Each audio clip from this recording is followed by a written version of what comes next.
সংবিধানকে ক্ষতবিক্ষত করেছে আপনি নিশ্চিত থাকেন তাকে পুঙ্খানুপুঙ্খরূপে বুঝিয়ে দেব শিল্পী সমিতির সংগঠন কি, আর এইবার শিল্পী সমিতির প্রেসিডেন্ট আর সেক্রেটারিকে, আর এইবার শিল্পী সমিতির ক্যাবিনেটটা কি পুঙ্খানুপুঙ্খরূপে জেনে যাবেন। Thank you very much.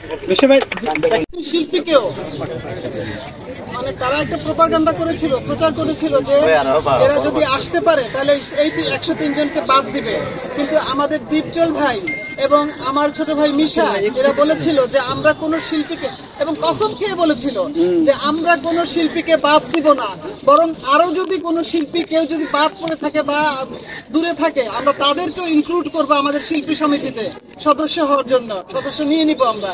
কাজেই এখানে আপনারা যে সেই জিনিসটা বুঝতে পেরেছেন, আমাদের সঙ্গে একাত্মতা ঘোষণা করেছেন, আমার সত্যি আজকে আমার কিন্তু মানে এই ইসের পরে আমার খুব ভালো লাগছে আজকে আপনাদের এই 103 জনকে দেখে। এখানে সবাই জানি না উপস্থিত আছেন কিনা, তো আমি কিছু বোনেরাও আছেন এখানে, আপনারা ভাইয়েরা আছেন, আপনাদের প্রতি অনেক অনেক শুভকামনা এবং শুভেচ্ছা। আপনারা আমাদের সাথে থাকবেন, আমরা ইনশাল্লাহ আছি।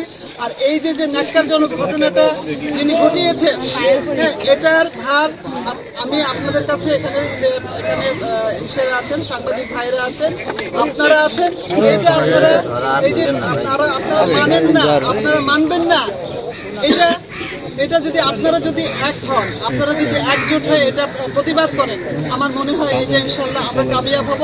আমরা তো কামিয়াব হয়েই আসছি, এবং ওই যে বললাম যে আমাদের কিন্তু কোনো কথাটা বলছে দিয়ে তাই ভাই কথাটা বলছে যে সে শিল্পীর পরিচয়, সে এই দুনিয়া থেকে যেদিন সে চলে যাবে সে শিল্পী পরিচয় যাবে, যে সে একজন অভিনেতা, অভিনেত্রী, নায়ক, নায়িকা, যেভাবে শিল্পীর পরিচয় সে এই দুনিয়া থেকে বিদায় নেবে। এটাই আমাদের কাম্য। আপনাদের সকলের সুস্বাস্থ্য শুভকামনা, আপনারা ভালো থাকবেন। ধন্যবাদ দিলেরা ম্যাডামকে।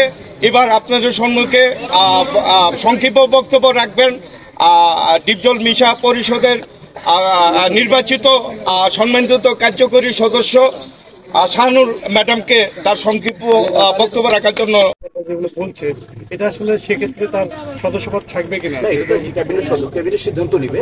যদি একেবারে বলবে, আমি তো বলেছিলাম যে ধরেন জায়েদ খান কেন, শাহরুখ খানও যদি আমাদের মেম্বার হতে চায় তাহলে ওই যদি ক্রাইটেরিয়া ফুল করে তার কার্যকরী পরিষদ যারা দায়িত্বে আছে, যাদেরকে 570 জন লোক এই 21 জনকে বেঁচেছে, এই 21 জন যদি মনে করে সেটাই চূড়ান্ত। কাজই হচ্ছে যদি সংবিধানের পরিপন্থী কোনো কাজ করা হয় তাহলে নিশ্চিতভাবে তাকে সেই সাজা ভোগ করতেই হবে, সেটা যে কেউ হতে পারে।